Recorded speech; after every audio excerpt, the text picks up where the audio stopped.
3 Republican senators appear to be at risk of losing primary battles to challengers, a feat that has only been pulled off 5 times since 1994. Those who appear at risk of losing their seats to right-wing challengers included Senators Luther Strange of Alabama, who will face Alabama Supreme Court Chief Justice Roy Moore in a runoff election next week, Jeff Flake of Arizona, and Dean Heller of Nevada. The trio of Republican senators have fared poorly in recent polls, testing them against their challengers.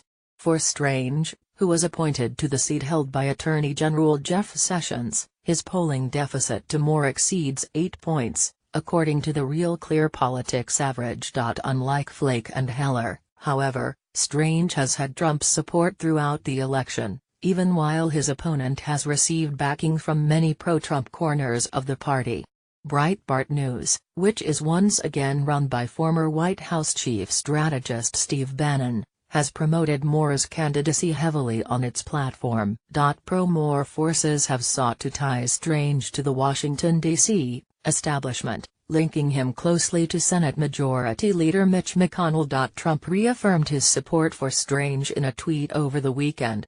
"I will be in Huntsville, Alabama, on Saturday night to support Luther Strange for Senate," Trump tweeted this weekend, announcing he will make a stop in Alabama ahead of next week's runoff election. "Big Luther is a great guy who gets things done. It's quite a different tale for the other 2 Republican incumbents." Flake, the Arizona Republican who has been one of the most vocal Trump critics in the GOP, trailed primary challenger Kelly Ward, a former state senator, by 26 points in a late August JMC Analytics poll.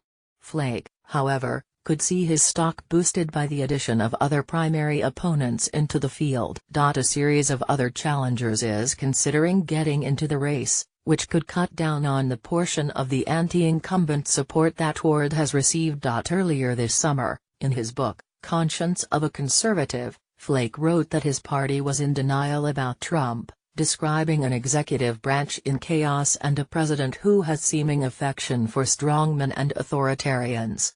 Trump, though he has not endorsed Ward and recently spoke with other potential primary challengers before a rally he held in Arizona, tweeted his support for Ward's campaign last month.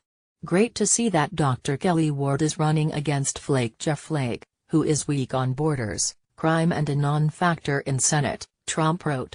"He is toxic. Trump has promised to spend as much as $10 million to oust Flake."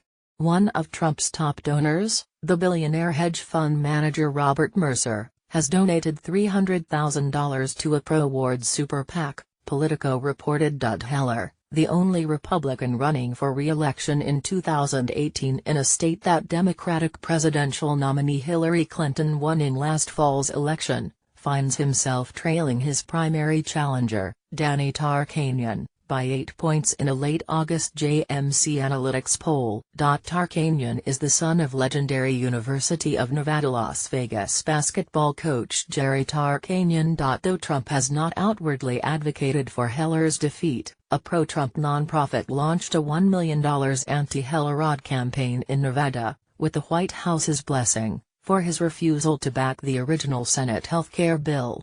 The ads were quickly pulled after top Senate Republicans, including McConnell, voiced opposition to the campaign against Heller. During a July healthcare roundtable with Republican senators, Trump suggested that Heller would eventually vote for the Senate's bill and joked on camera, "Look, he wants to remain a senator, doesn't he?"